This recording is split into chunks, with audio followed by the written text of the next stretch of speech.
계시해 주셨어요. 성경 66권이 주어지기 전에, 이 특별 계시가 주어지기 전에 자연 계시, 이 일반 계시를 통해서 모든 만물 속에는 하나님의 신성과 능력이 깃들어 있어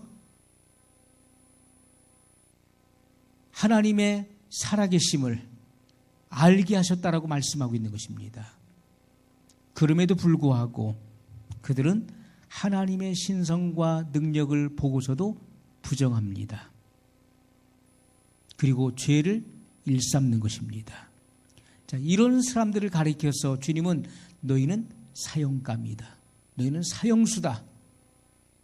그러므로 죄를 지은 죄인, 사형수는 결국 심판을 받고 영원한 둘째 사망에 이르게 되는 것이다. 이렇게 말씀하셨다는 것입니다.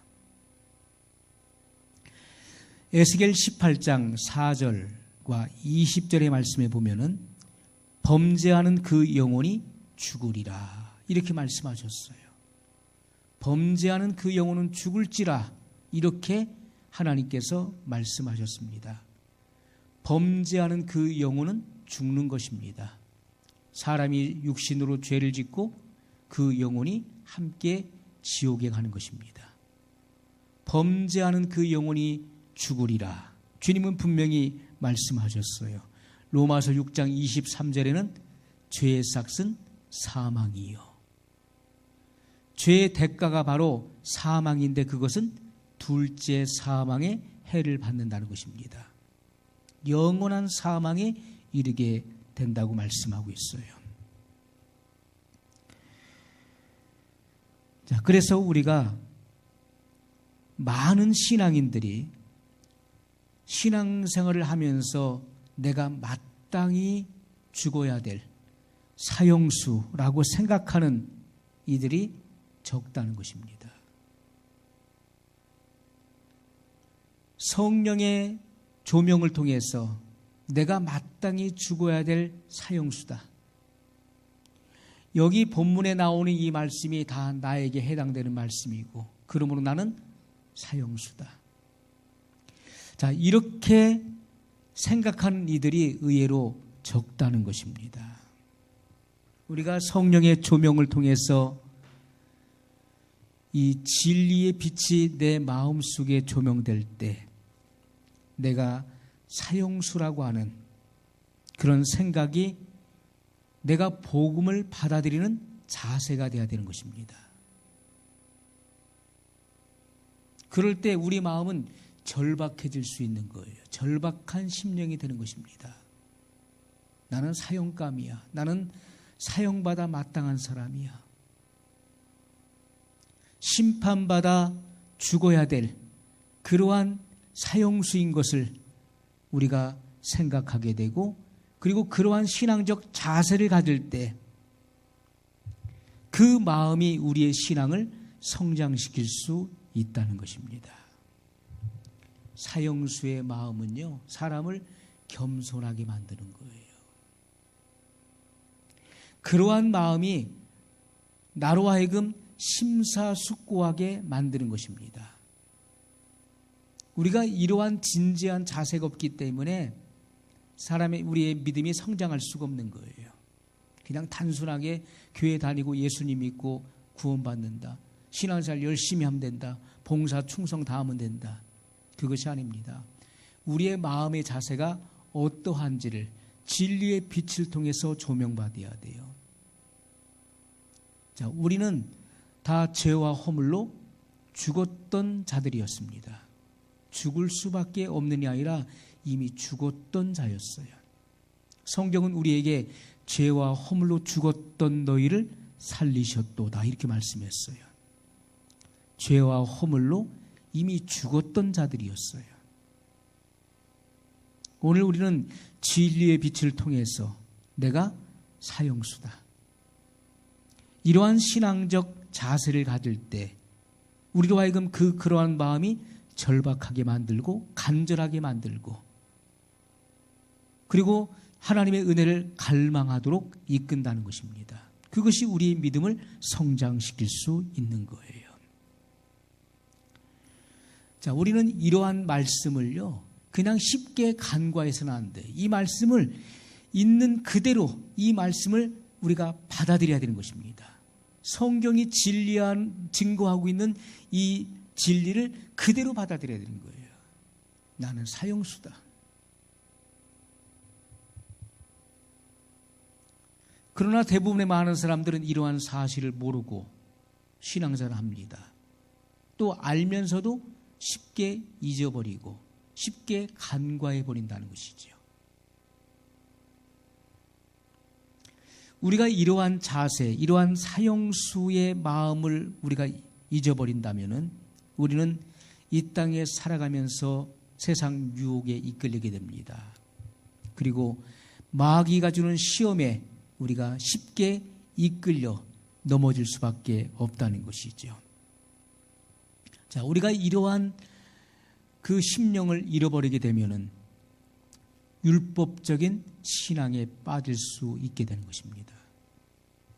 율법적인 신앙, 뭘 말하죠? 마음에도 없는 행동을 하게 된다는 것입니다. 마음에 없는 행위를 하게 된다는 거예요. 자, 우리가 마음에 없는 헌신과 봉사와 충성이 무슨 의미가 있겠습니까? 우리가 지난 시간에도 헌신이라고 하는 것은 드릴 헌자에 몸 신자예요. 몸을 드린다, 몸을 바친다는 뜻입니다.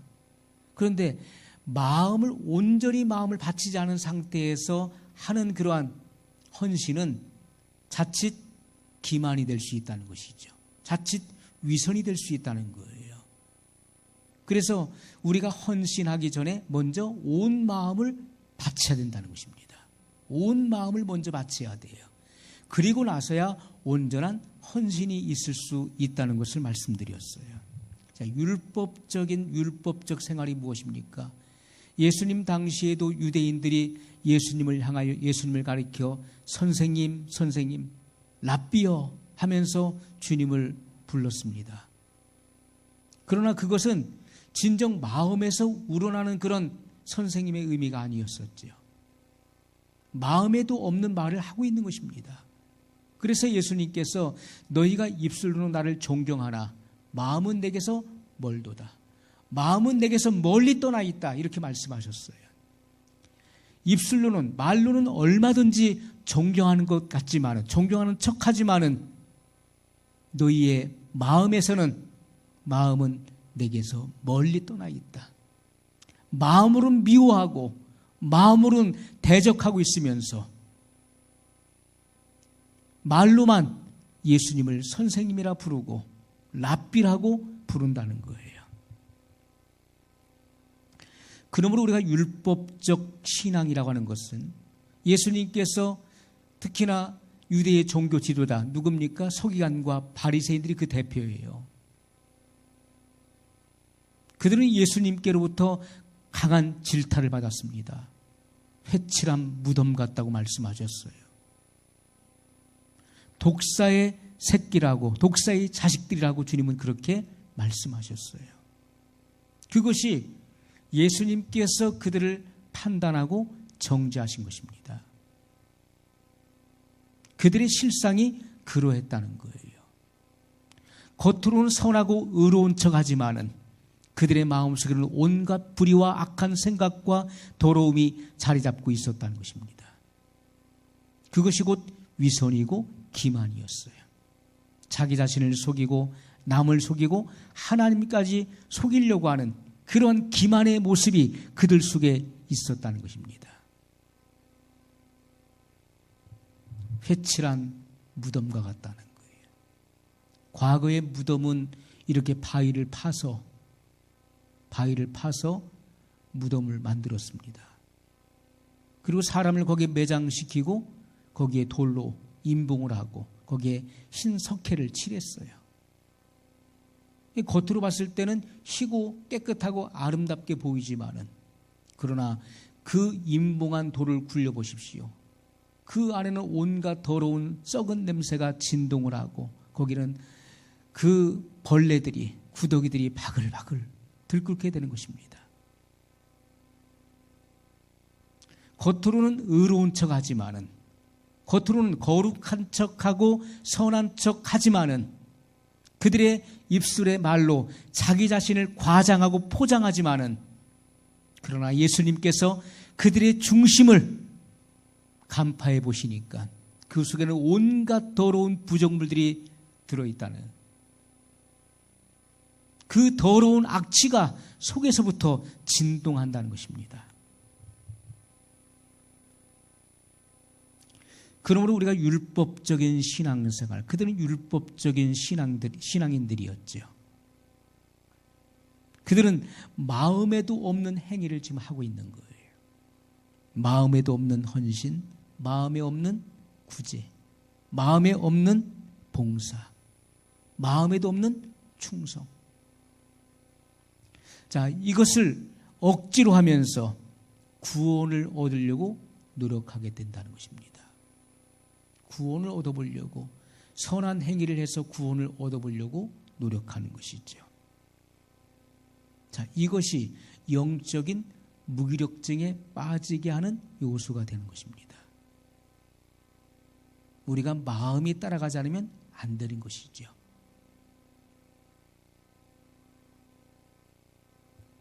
그래서 예수님께서는 내 보물이 있는 그곳에 내 마음도 있느니라 이렇게 말씀하셨어요. 사람의 마음은 보물을 따라간다는 것입니다. 물질을 따라가게 되어 있는 거예요. 내가 물질을 어디에 쓰느냐에 따라서 마음은 물질이 있는 그곳에 있는 것입니다. 그런데 이것을 우리가 형식적으로 율법적으로 할 수가 있는 거예요. 보이기 위한 것으로 할 수 있는 것이죠. 자, 주님께서는 우리의 물질이 가는 그곳에 마음이 함께 간다라고 말씀하고 있어요. 우리가 자주 물질을 사용하는 그곳에는 마음도 함께 가야 되는 것입니다. 그런데 그것이 하늘의 보물을 쌓아야 된다는 거예요. 하늘의 보물. 하늘의 보물을 쌓는 것.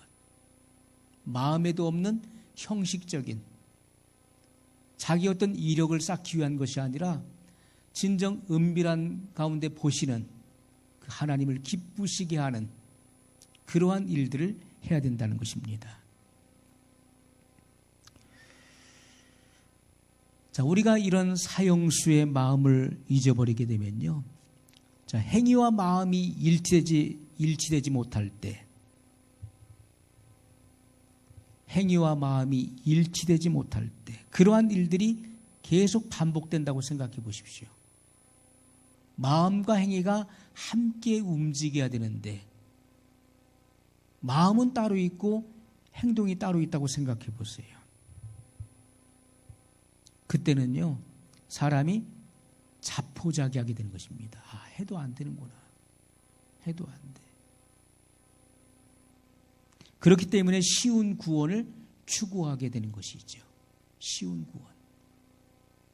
내가 노력하고 나름대로 애쓰고 힘써봐서도 안 되더라. 그래서 좁은 길을 가는 것을 포기하게 된다는 것입니다. 나도 좁은 길을 가보려고 노력을 해봤어. 그런데 안 되더라. 결국은 안 되더라. 자, 성경은 요한일서 2장 16절에 보면, 자, 우리 속에서 끌어당기는 내 지체 속에 또 다른 법이 있어서 그것이 나를 육체 가운데로 끌어내리는 것을 본다라고 사도 바울은 고백했는데, 자, 사도 요한도 요한일서 2장 16절에 보면, 자, 육체에서 끌어당기는 그 힘이 무엇인가에 대해서 말씀하고 있어요. 세상에 있는 모든 것이 육신의 정욕과 안목의 정욕과 이생의 자랑이니, 이렇게 말씀하고 있습니다. 자, 우리 안에 뭐가 우리를 끌어당깁니까? 육신의 정욕, 아주 강력한 육신의 정욕이 나를 끌어당긴다는 거예요. 그리고 안목의 정욕이, 안목. 그리고 이생의 자랑입니다.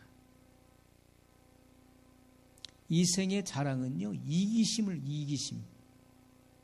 이타심이 아니라 이기심. 자기밖에 모르는 욕심이에요. 자, 이러한 것들이 나를 끌어당긴다는 것입니다. 자, 죄의 법 아래로 나를 끌어당겨요. 그렇기 때문에 우리가 하나님의 말씀을 탈선한 그러한 삶을 살게 되는 것입니다. 하나님 말씀을 이탈하게 되는 거예요. 이러한 욕심에 이끌려서 육신의 정욕, 안목의 정욕, 이생의 자랑, 이러한 것들에 마음이 휘둘리고 이끌려서 성경의 진리를 반역하고 우리가 세상의 낙을 위해서 우리가 살아가게 됩니다. 그럼에도 불구하고 교회나 단체 속에서 목회자나 또는 특정인이 당신은 구원받았습니다. 당신은 구원받았습니다. 당신은 하나님의 자녀가 되었습니다. 라고 이야기하면 내가 정말 구원을 받은 것처럼 믿고 살아간다는 것이죠. 내 삶 속에는 전혀 열매가 없음에도 불구하고 성경의 진리대로 살고 있지 않음에도 불구하고 특정인이 당신은 구원받았습니다. 걱정하지 마세요. 당신은 하나님의 자녀입니다. 믿고 사세요. 라고 하면은 그냥 그 권위자의 말대로 내가 정말 구원을 받은 것처럼 믿고 살아가게 된다는 것이죠. 성경이 무엇을 말씀하고 있는지, 성경이 나에 대해서 뭐라고 말씀하고 있는지에 대해서는 전혀 관심이 없는 거예요. 중요한 것은 어떤 권위자가 말하는 그 말이 중요한 것이 아니라 성경 말씀이 중요한 것이죠. 성경 말씀이 무엇이라고 말씀하고 있는지, 성경 말씀이 지금 나에 대해서 뭐라고 말씀하고 있는지가 중요하다는 것입니다. 오늘 우리는 성경 말씀을 읽으면서, 오늘 본문의 말씀을 읽으면서 내가 거기에 해당된다면은 이 같은 일을 행하는 자는 사형에 해당한다고 하나님께서 규정하셨다는 거예요. 그럼에도 불구하고 어느 특정인이 당신은 걱정하지 마십시오. 당신은 교회에서 많이 봉사하고 충성 다하니까 당신은 구원받았습니다. 걱정하지 마세요. 그렇게 말한다고 해서 그 사람에게 구원이 임하는 것은 아니라는 것이죠. 내가 하나님 말씀대로 살고 있지 않은데 말씀을 이탈했는데 구원받았다라고 말한다고 해서 구원이 저절로 이루어지는 것은 아니라는 것입니다. 많은 사람들이 그것이 마치 진리인 것처럼, 사람의 말이 진리인 것처럼 그렇게 추종하고 있다는 것이죠. 그 같은 말에 맹종하고 그리고 추종하는 이들이 너무나 많이 있습니다. 열매가 없음에도 불구하고 말도 안 되는 성령의 그런 거짓 역사에 굴복하고 있다는 것이죠. 열매가 없는 것은 성령의 역사가 아니라는 것입니다. 그것은 성령의 역사를 표방한 악령의 역사인 것이죠. 성령의 역사를 위장한 사탄의 역사인 것입니다. 그것을 분별하지 않으면 안 되는 것이죠. 사람의 말이 중요한 것이 아니라 성경 말씀이 중요한 것입니다. 성경이 무엇이라 말씀하고 있는지 우리는 성경을 살펴봐야 되는 것이죠. 자, 오늘날 많은 사람들이 나는 의지가 너무 약하다. 나는 힘과 결심이 너무나 약해서 내가 결심했다가도 얼마 못 가서 그 결심은 또 흐트러지고 만다. 그래서 내가 할 수 있는 일은 하나님께서 나를 변화시켜 주실 때까지 기다릴 뿐이다. 이렇게 말하는 사람들이 있어요. 하나님이 정말 살아계시다면은 나를 어떻게 좀 해주시기를 바라는 거예요. 정말 하나님 살아계시다면은 나를 변화시켜 주세요. 내 마음을 좀 바꿔주세요. 내 속에 있는 아직까지 내가 붙들고 있는 죄를 버릴 수 있는 마음을 허락해 주세요. 하나님께서 나의 잘못된 단점을 고쳐달라고 그렇게 막연히 기도하는 것입니다. 고쳐주실 때까지 기다리는 거예요. 여러분, 우리가 가지고 있는 기독교 신앙이 우리의 의지와 결심이 약해서 죄의 유혹을 이겨내지 못하고 반복해서 쓰러지는 일을 계속해서 하는 것이 정상인가 하는 거예요. 그것이 정상인가요? 나는 힘과 결심이 약해서, 나는 너무나 부족해서,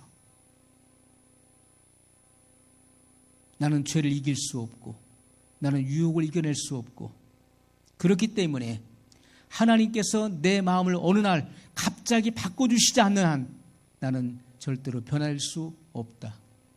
그래서 하나님께서 나를 고쳐주실 때까지 나는 기다릴 뿐이다.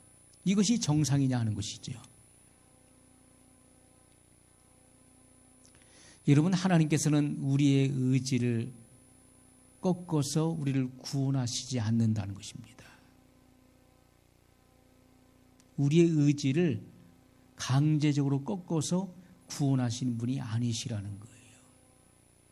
계시록 3장 20절에 보면 볼지어다 내가 문 밖에 서서 두드리노니 누구든지 내 음성을 듣고 문을 열면 내가 그에게로 들어가 그로 더불어 먹고 그는 나로 더불어 먹으리라 이렇게 말씀했어요. 자, 주님은 문 밖에 서서 두드리신다는 거예요. 누구든지 내 음성을 듣고 문을 열면 내가 그에게로 들어가겠다고 말씀하고 있는 거예요. 내가 문을 열어주지 않으면 주님은 절대로 내 안에 들어오실 수가 없다는 거예요. 주님은 우리의 의지를 강압적으로 꺾어서 내 안에 들어오시는 분이 아니시라는 거예요. 문을 열라고 놓고 했을 때 문을 열어주지 않을 때 강제로 문을 부수고 들어오셔서 강제하시는 분이 아니시라는 거예요. 반드시 주님께서 내 안에 오시기 위해서는 진리가 내 안에 들어오기 위해서는 어떻게 됩니까? 내가 마음의 문을 열어드려야 된다는 거예요.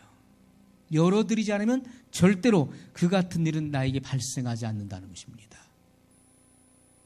그렇기 때문에 하나님께서는 최초의 인간에게 자유의지를 주신 것입니다. 자유의지. 선과 악을 선택할 수 있는 자유의지를 주신 거예요. 선과 악이 무엇인지를 알려주시고 그리고 선택할 수 있는 선택과 결정할 수 있는 권한을 주신 것입니다. 오늘 우리는 성령의 사역, 성령의 역사를 오해해서는 안 된다는 거예요. 내가 아무것도 하지 않으면서 하나님이 정말 살아계시면 내 마음을 고쳐주십시오. 내 마음을 바꿔서라도 나를 꺾어주십시오. 나의 단점, 나의 잘못을 하나님께서 고쳐주십시오. 나의 잘못된 죄를 끊어주십시오. 라고 기도만 해서 되는 것이 아니라는 것입니다. 여러분, 성령님께서는 죄를 버리고자 하는 의지가 없는 사람에게 오셔서 그러한 의지를 만들어주시는 분이 아니시라는 거예요. 내가 죄를 버리고 싶은 마음이 없어요. 죄를 버려야 된다는 것은 알고 있음에도 불구하고 내가 버리고 싶은 마음이 없는 거예요. 없는데 성령님께서 오셔서 그 죄를 버릴 마음을 일으키시지 않는다는 것입니다.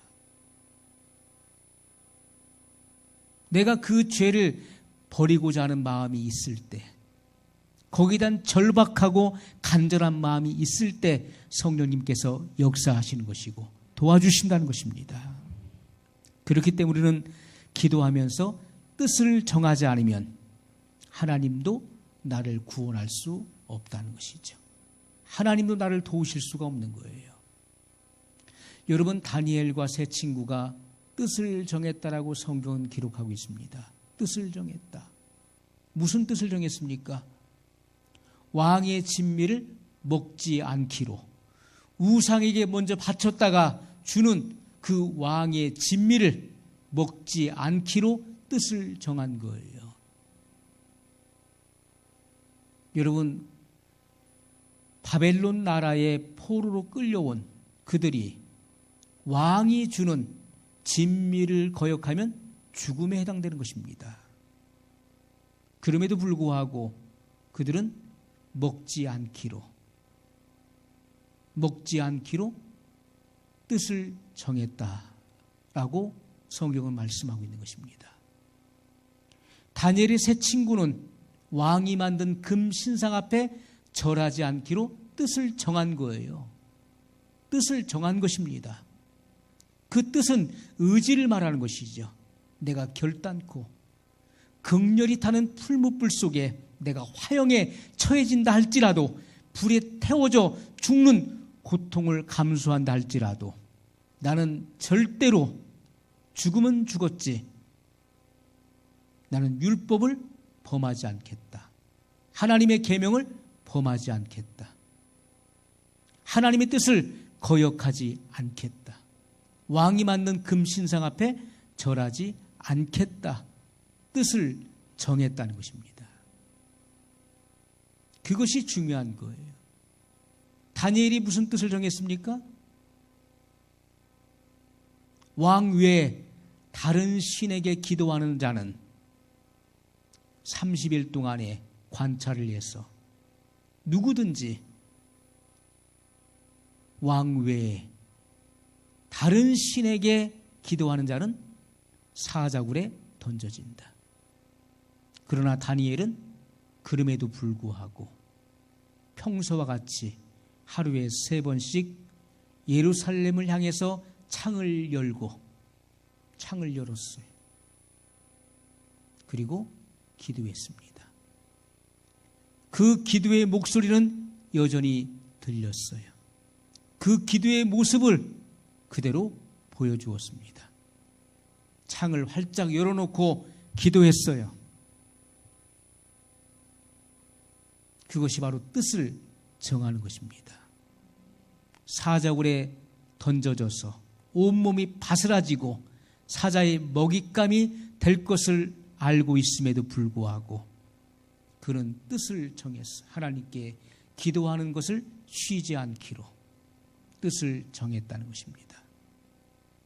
뜻을 정하지 않으면 하나님이 도우실 수가 없다는 거예요.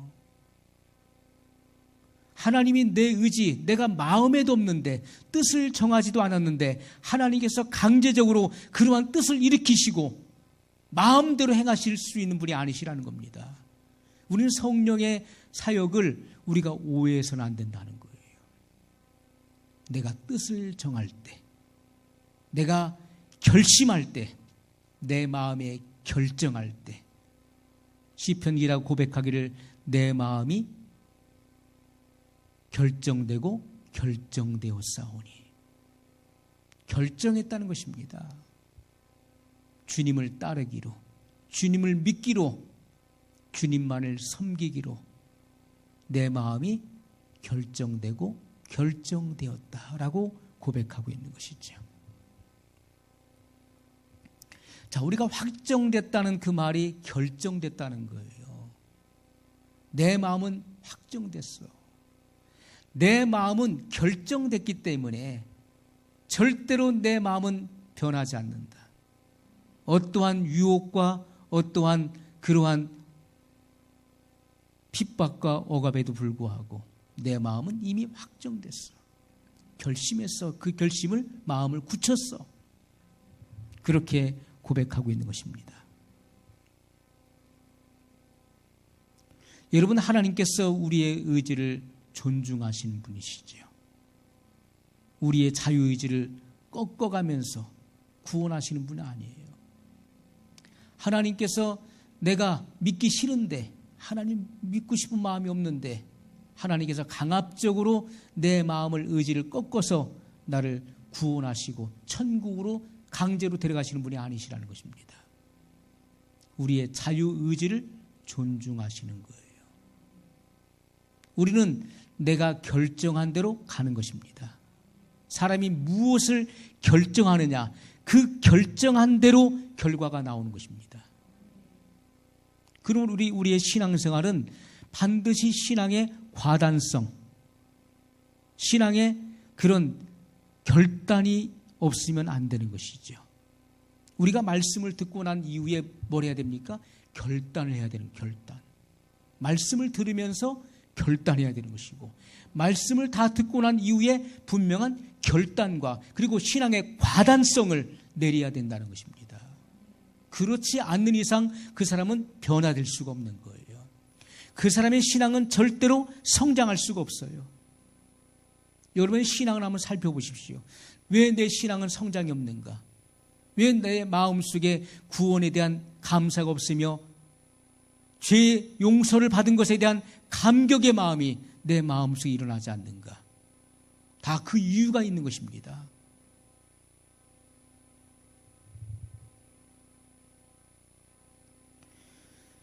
그러므로 우리가 성경이 말하는 참된 믿음이 무엇인가를 알아야 돼요. 요한일서 5장 4절 5절에 대저 하나님께로 난 자마다 세상을 이기느니라.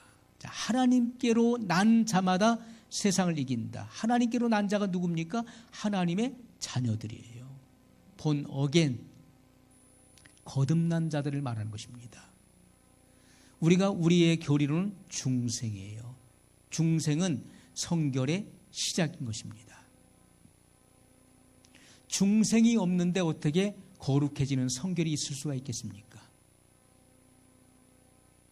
그러므로 우리가 중생은 성결의 시작으로 보는 것입니다. 반드시 우리는 물과 성령으로 거듭나야 돼요. 하나님의 말씀과 성령의 역사를 통해서 거듭나는 것입니다. 거듭나는 것은 다시 나는 거예요. 다시 난다. 위로부터 나는 것입니다. 하나님께로부터 나는 거예요. 그러므로 세상을 이기는 자가 누굽니까? 하나님께로부터 난 자. 새로 난 자만이 세상을 이길 수가 있다라고 말씀하고 있어요. 대저 하나님께로 난 자마다 세상을 이기느니라. 세상을 이긴 이김은 이것이니 우리의 믿음이니라. 자, 무엇을 믿는 것입니까? 예수님께서 하나님의 아들이심을 믿는 거예요. 예수님께서 하나님의 아들 그리스도이심을 믿는 자가 세상을 이긴다라고 말씀하고 있는 거예요. 이 같은 믿음이 없는 사람은 절대로 세상을 이길 수가 없는 것입니다. 세상의 유혹을 뿌리칠 수가 없는 것이고 마귀의 그런 강력한 속삭임과 음성을 거부할 수가 없는 것입니다. 거듭나야 되는 거예요. 여러분, 하나님께서 우리에게 원하시는 이 성결, 이 거룩의 상태는 아담과 같은 상태를 하나님께서 원치 않으시는 것입니다. 아담. 최초의 아담, 죄를 짓기 이전, 죄를 몰랐던 아담의 상태를 하나님께서 요구하시는 것이 아니에요. 하나님께서 우리에게 요구하시는 거룩과 성결의 상태는요, 우리가 죄로 오염되는 것입니다. 죄로 시커멓게 오염되는 거예요. 죄로 오염된 상태에서 예수 그리스도를 믿음으로 그분의 보혈이 내 죄를 깨끗하게 덮는 것입니다. 그 죄가 나의 허물과 죄를 덮는 거예요. 자, 그러한 정결한 상태를 원하시는 것입니다. 죄를 몰랐던 최초의 아담의 그 마음의 상태를 원하시는 것이 아니라 죄로 오염되어 있었던 인간의 마음을 그 복음을 받아들이고 죄를 통회함으로 우리의 눈물을 통하여 그분의 피가 우리의 죄를 덮는 것입니다. 그래서 쉬게 되는 거예요. 이러한 정결한 상태를 하나님께서는 원하신다는 것입니다. 예수께서 하나님의 아들이심을 믿는 자가 아니면 세상을 이기는 자가 누구뇨? 이렇게 말씀했어요. 성경은 우리에게 분명히 말씀하고 있는 것입니다. 예수님을 하나님의 아들로 믿는 자가 아니면 세상을 이길 자가 없다. 이렇게 단정 짓고 있는 것입니다. 세상을 이기는 자가 누굽니까? 예수님이 하나님의 아들이심을 믿는 자예요. 그러한 자마다 세상을 이긴다라고 말씀하고 있어요. 오늘날 보십시오. 예수님을 믿는다는 사람들은 참 많이 있는데 교회 다니는 사람들 조사해 보십시오. 예수님을 믿습니까? 다 믿는다고 그러죠. 다 믿는다고 그래요. 그런데 세상을 이기는 사람은 찾아보기가 어렵다는 것이죠. 다 예수님을 믿는다고 하는데 세상을 이기는 사람을 찾아보기는 어렵다는 거예요. 그러면 성경은 무엇을 말씀하고 있는 것입니까? 무엇을 말씀하고 있는 것입니까? 우리가 말로는 믿는다고 하지만은 우리의 신앙이 진정 예수님께서 하나님의 아들이심을 믿지 못한다는 것이죠. 정말 믿었다면은 그는 본 어겐하는 것입니다. 그는 거듭나는 거예요. 그는 하나님의 자녀가 되는 것입니다. 새 마음을 받는 것입니다. 새로운 생애 속에 들어가는 거예요. 그것이 본 어겐이에요. 그것이 신앙생활의 첫 걸음이에요. 그는 영적인 세계에 입문하게 되는 것입니다. 영의 세계에 들어가는 거예요. 그는 그때부터 신령한 자가 되는 것입니다. 신령한 생활을 시작한 거예요. 그래서 어디까지 갑니까? 점점점 성장해서 이 말씀의 생명의 떡을 먹고 점점 성장해서 바로 거룩한 단계, 성결의 단계에 들어가게 되는 거예요. 죄와 상관없이 주님을 바라는 그런 단계 속에 들어가게 되는 것입니다. 거기서 점점점 성장해서 성화의 단계, 그리스도인의 완전한 상태에 들어가게 되는 것입니다. 점도 없고 흠도 없고 주름 잡힌 것이나 얼룩짐이 없는, 죄의 얼룩이 없는 그런 상태 속에 들어가게 되는 것이죠.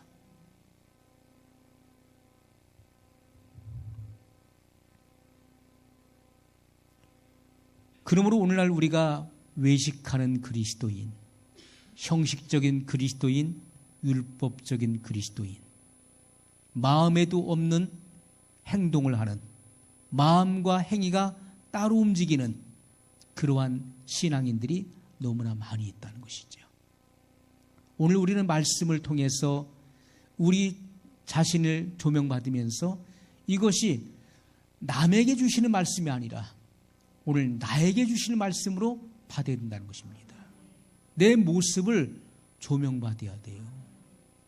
하나님의 말씀은 거울과 같다고 말씀했습니다. 우리는 날마다 자유하게 하는 율법을 들여다봐야 된다고 말씀하고 있어요. 성경 66권은 자유하게 하는 율법인 것입니다. 율법의 말씀이에요. 자유하게 한다. 여러분 거울을 날마다 보시죠. 거울을 보는 이유와 목적이 무엇입니까? 나의 잘못된 것을 고치기 위해서 거울을 들여다보는 거예요. 거울이 없으면요, 뭐가 묻어 있어도, 먼지가 묻어 있고 여기 잘못 칠했어도요, 알 수가 없는 것입니다. 그래서 나의 바른 모습을 보기 위해, 잘못된 것을 고치기 위해서 거울을 들여다보는 거예요. 거울을 보는 자마다 고치게 되죠. 잘못된 것을 떼어내게 되는 것입니다. 우리가 하나님의 말씀을 들여다보는 사람은 그 속에서 나의 잘못과 나의 허물과 죄를 발견하게 되는 거예요.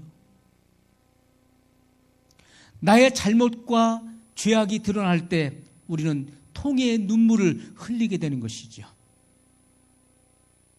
이 말씀의 진리의 빛이 강도 깊게 내 내면의 깊은 곳까지 조명될수록 우리는 깊은 통해를 끌어낼 수 있는 것이고, 깊은 회개를 통해서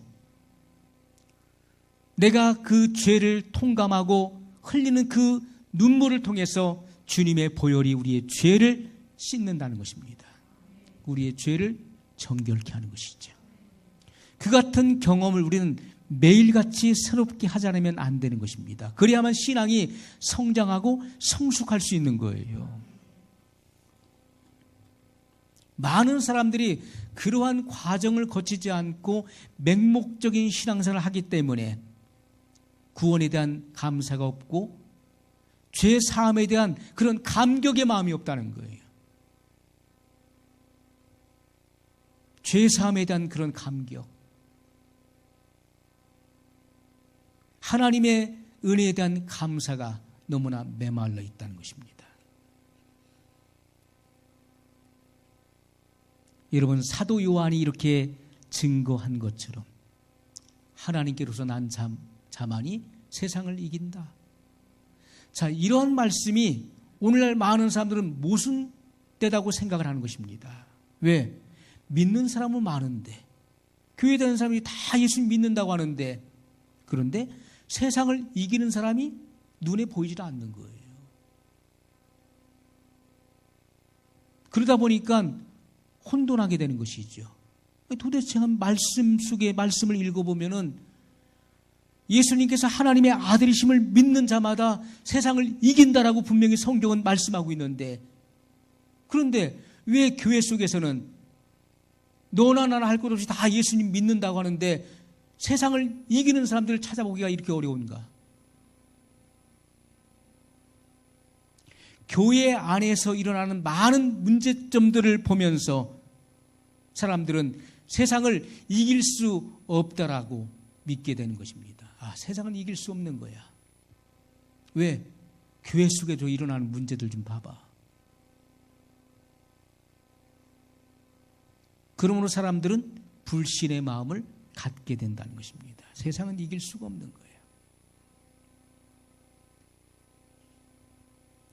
많은 사람들이 믿음이 없는 하나님의 말씀을 살아내지 못하는 사람들의 모습을 바라보면서 말씀을 불신하는 것입니다. 믿음이 없어서 하나님 말씀을 살아내지 못하는 사람들의 그러한 행동과 모습을 바라보면서 말씀을 불신한다는 거예요. 여러분, 우리가 하나님 말씀을 살아내지 못한다는 것, 열매가 없다는 것은 뭘 말합니까? 믿음이 없다는 것을 말하는 거예요. 그것이 진정한 믿음, 성경에서 말씀하는 진정한 믿음이 아니라는 것을 말씀하고 있는 것이죠.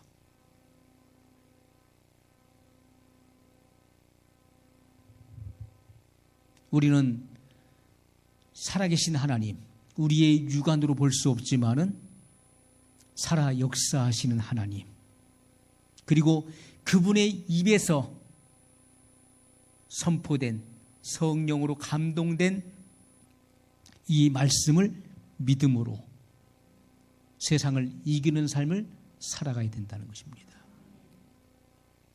그것이 믿음이에요. 하나님은 살아계시다. 그 살아계신 하나님의 입에서 나온 그 말씀은 실제인 것입니다. 그 말씀이 그렇다면 그런 거예요.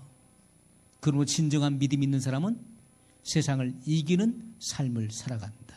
그리고 성경이 말씀하고 있는 아름다운 열매들을 결과하게 되는 것입니다. 그 결과물들을 보여줄 수 있는 거예요.